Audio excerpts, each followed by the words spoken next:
यतिखेर हामी चाहिँ चाङनारायण मन्दिर जाँदैछौँ।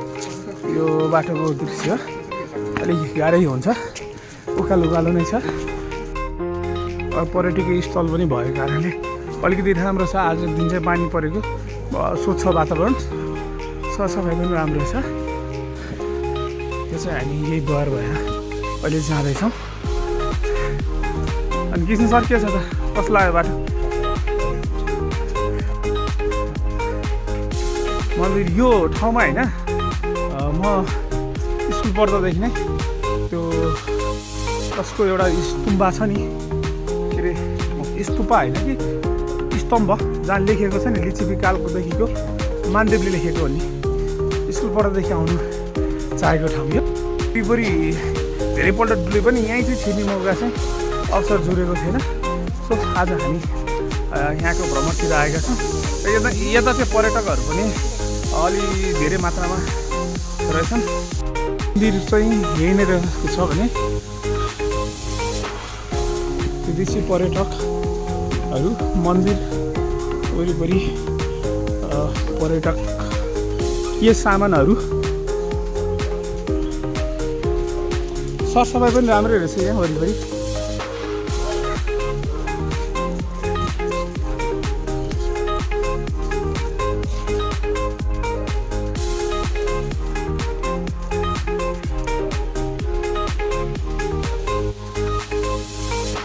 मन्दिरको प्रवेशद्वार। अब यहाँबाट चाहिँ हामी जाँदैछौँ।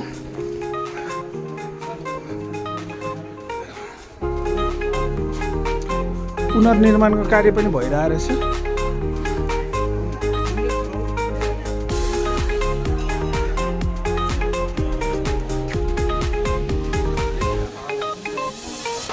चाङनारायण मन्दिर प्राङ्गणमा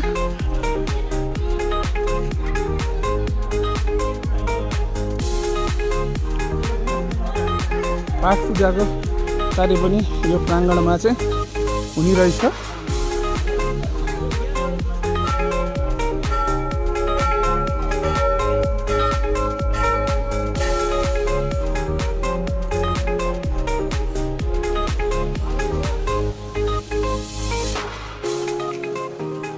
बाटोको दृश्य राख्न पाएन आज चाहिँ।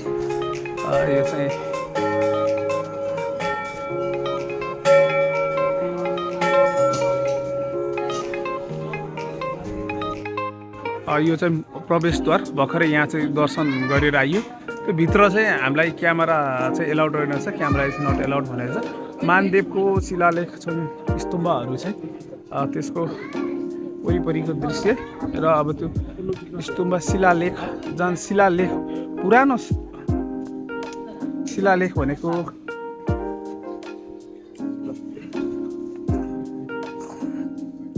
यहाँ पनि केही लेखहरू शिलालेखको लेखिएको छ। यो चाहिँ मानदेवले लेखेको शिलालेख। यहाँ शिलालेखमा चाहिँ लेखिएको छ। त्यसै धेरै विद्यार्थीहरूले चाहिँ स्कुलमा चाहिँ पढ्दाखेरको यहाँ हरेक पिलरहरूमा चाहिँ केही शिलाहरू चाहिँ लेखिएको छ, खुदिएको छ।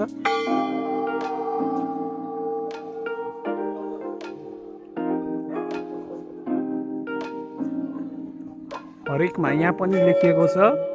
त्यस्तै गरी यहाँ पनि शिलाहरू लेखिएको छ, पुरानो लेखहरू यो।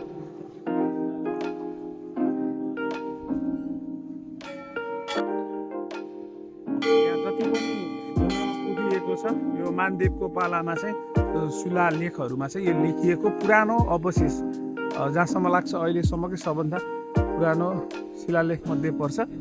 र यो पुनर्निर्माण कार्य पनि भइरहेको छ र वरिपरिको वातावरण सरसफाइ एकदमै राम्रो छ। र विदेशी पर्यटकहरू पनि भित्री चाहिँ क्यामेरा लान पाइँदैन रहेछ। चाङनारायण मन्दिर प्राङ्गणमा र वरिपरि पर्यटकदेखि लिएर आन्तरिक र विदेशी पर्यटक, वरिपरि सरसफाइ पनि राम्रो छ होइन त दाइ? यहाँ सरसफाइ तपाईँले कस्तो लाग्यो? तपाईँ यहाँ पहिला आउनु भएको थियो योभन्दा अगाडि? म चाहिँ पहिलोचोटि आएको। यहाँ चाहिँ म आउन चाहिँ स्कुलमा हाम्रो त्यो मानदेवले लेखेको शिला भन्ने छ नि, त्यो हेर्नलाई स्कुलमा मतलब 3, 4, 5 तिर थियो। आउँला भने भन्दा यहाँ वरिपरि डुलेर पनि आउनु पाएको थिएन, आज यहाँ आउनु पाएँ। हामी चाहिँ अब यो आजको यो भ्रमण चाँगुनारायण मन्दिर दर्शन गरेर फर्किँदैछौँ र वरिपरिको दृश्य राख्दैछौँ। हामी दाइ भाइ साथीभाइ छर छिमेक वरिपरिको सबै डुल्न आएका छौँ। यो अकस्मात भएको यो ब्लग छ। नयाँ हुनुहुन्छ भने च्यानलमा सब्सक्राइब गर्नुहोला र जोडिरहनु होला। र यो ब्लग मन परेको खण्डमा लाइक कमेन्ट एन्ड सेयर गर्नु पनि नबिर्सिनु होला। यो चाहिँ बाहिरको दृश्य, बाहिरबाट चाहिँ यहाँनिर वरिपरिको दृश्यहरू।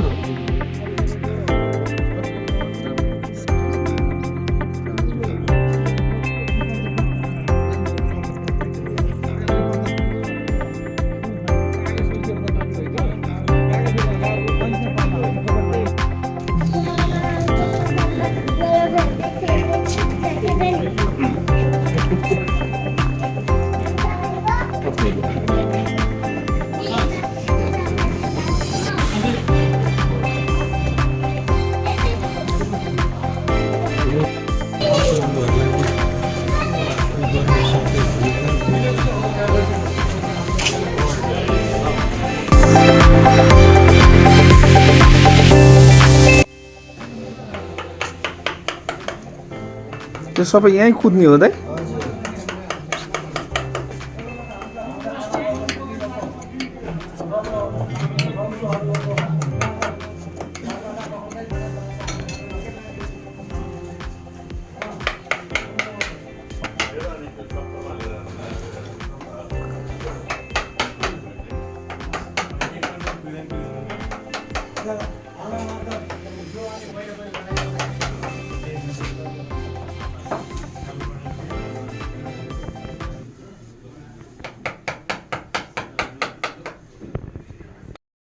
अर्कोमा चाहिँ यो उदिसको चाहिँ चर्किन्छ, यो चाहिँ चर्किँदैन।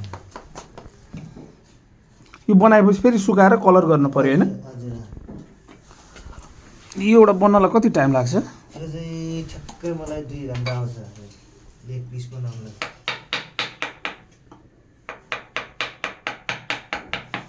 जस्ट एक पिस पुरै पेन्डिङसम्म हुँदाखेरि 1 हप्ता लाग्छ भनौँ न। सुक्नु पर्यो, बनाउन मात्रै चाहिँ 2 घन्टा लाग्छ ठ्याक्कै।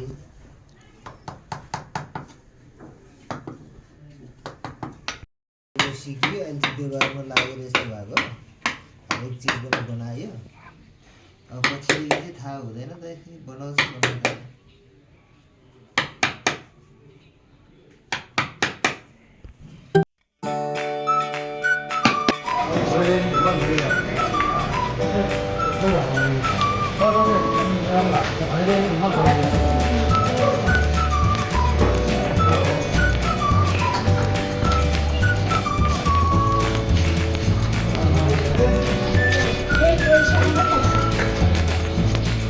Okay,